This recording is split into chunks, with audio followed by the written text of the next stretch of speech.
Thanks for joining us.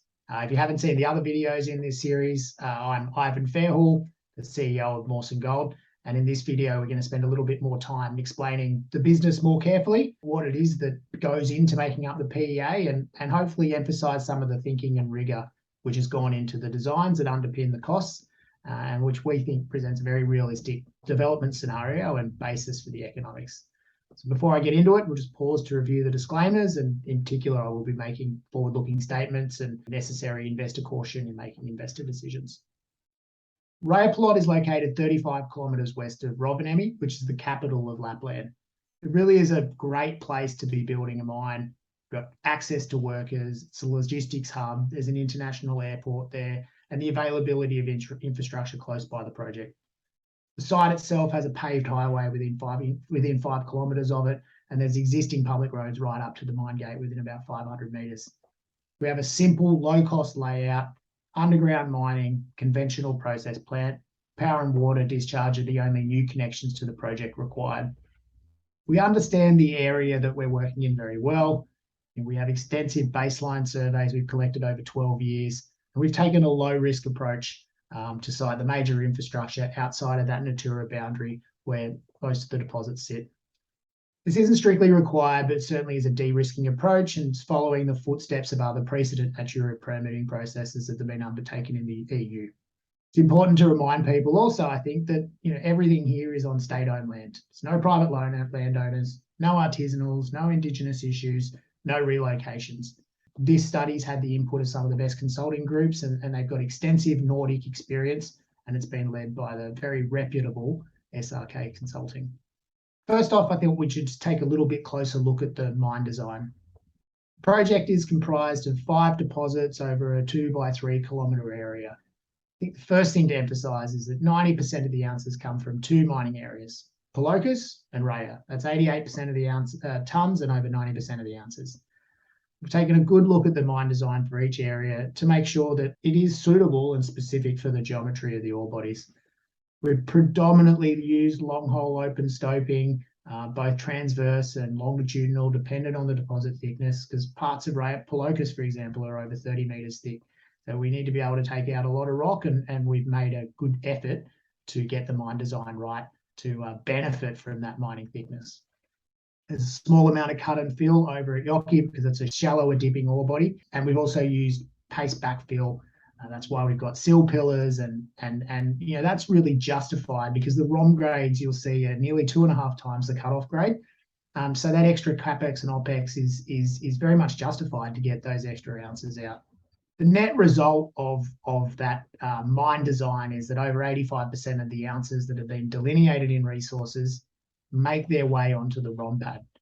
That's very high extraction ratio, and it really speaks to the robustness of the deposit and the way it was constrained, and how well it really holds up to mining with real life conditions, dilutions and whatnot. And you can see the unplanned dilution there on the table on the left.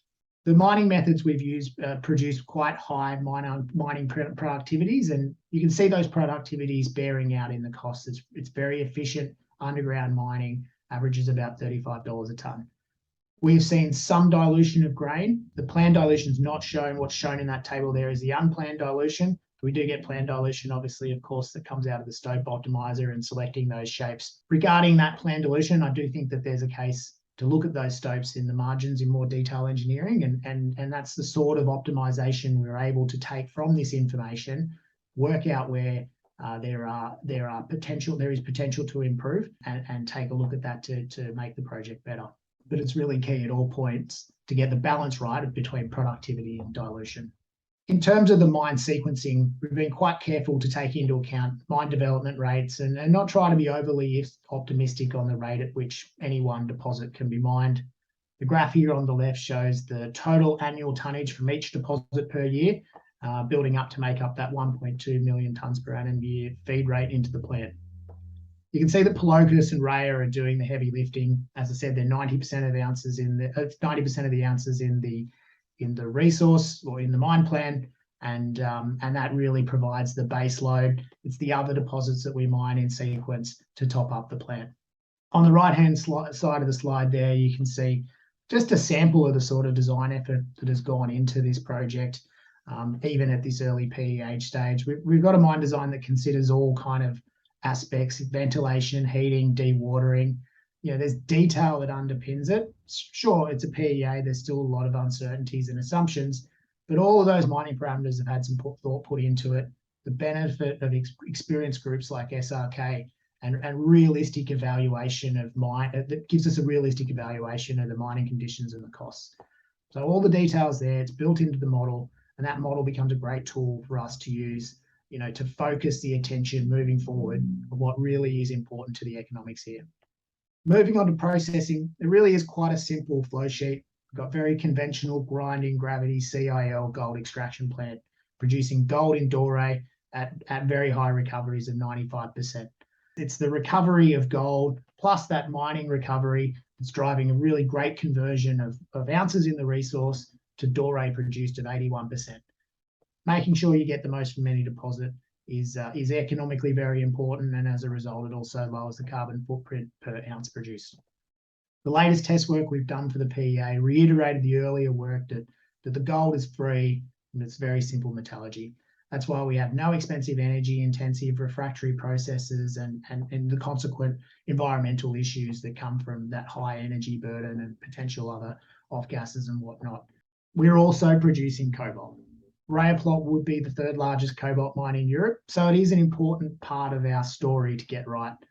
We just do that by simple flotation. All the work has been done to get the gold, the crushing, the grinding. So all that you really need to do is run that discharge from the CIL through a simple float plant to produce the cobalt concentrate. That's done at very low incremental processing cost, and you just we're only sending through that cobalt plant the proportion of the ROM feed that makes up that cutoff grade to make sure that it justifies putting through the back end of the plant. Concentrates trucked from site just like any other base metal mine in Finland. So really the flow sheet is very simple, very conventional, and that's one of the key reasons it contributes to the attractive unit costs we've got. Now, I touched on it earlier, but the setting of the project is really very good. It's located just outside of that capital city, Lapland, 65,000 people, highly skilled and educated and therefore very productive workforce.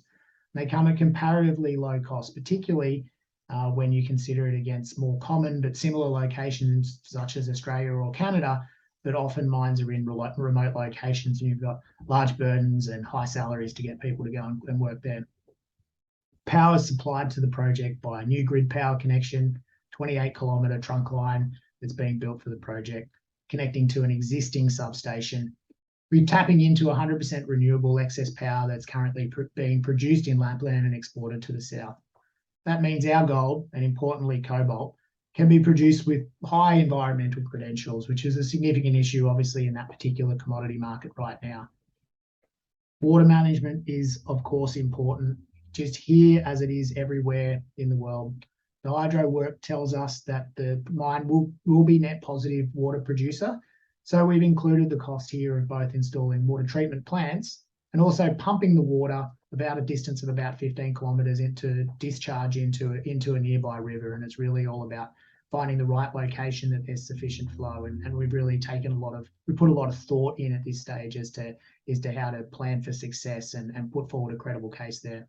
Water is something that will be studied a lot more detail in the next stages of the sort of project development, and as it should be, because it is really a critical point of the industry to get right. As I said before, we've got roads right up to the project. So we've got no expensive camps, access roads, bridges, airports, and it's really not just the capex with those things, but it's also the long-term OPEX implications of having those logistical hurdles to overcome day in, day out, and not having those to deal with the permanent advantages of this project and any future ounces that we find and are able to feed into a future mine at Rayapalot. In terms of ESG, it's really not just a buzzword at Mawson. It is quite central to what we do, and it simply has to be. That's why we've configured the project, even at this early stage, for low impact, underground mine, backfill, discharging water into an area that we believe can take it. We have an excellent understanding of what is required because of all the work that we've done. We've been collecting baseline data on this project for over 12 years, and we've already started our permitting process. The PEA unlocks the next milestone in that permitting process, which is called the EIA program phase. And that's where we set out and clearly define and agree the kind of terms of reference for the assessment, the future EIA assessment. So everyone knows exactly what is going to be required, what's going to be studied, and really the rules of the game for the EIA report. So that's an important milestone for us, and the PEA unlocks that. And probably most importantly, we have support for the project. We're getting tangible action. We've got local and regional municipalities have already started the land use rezoning process on our behalf. They're keen to see a mine built here. I'm showing there on the right-hand side a graph of the results of just one survey that's been taken, funded by the EU government, to really, where we've really seen the locals overwhelmingly support a mining project in the home region. So that's the opposite of not in my backyard, and it's a real tangible measure of the kind of support we've got. And we're very proud to have earned that support through being responsible, trustworthy, and open. And that's how we that's how we intend to continue to explore and then ultimately develop this project. I thought I'd put in a slide here on costs and benchmarking. I think investors will appreciate that some companies like to be a little bit optimistic at this stage. I think that's a problem actually for our sector. And it's always good to sit back and ask yourself, how does this compare to other similar projects which are operating?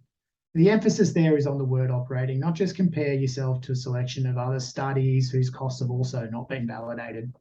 So what I've got here on the left-hand side of the slide here is a graph of all the publicly owned underground mines in the EU. Dark blue circles on that graph are in the Nordics. You can see that's where most of the mines are. And on the y-axis is their reported actual site unit operating costs. So that's mining, processing, G&A.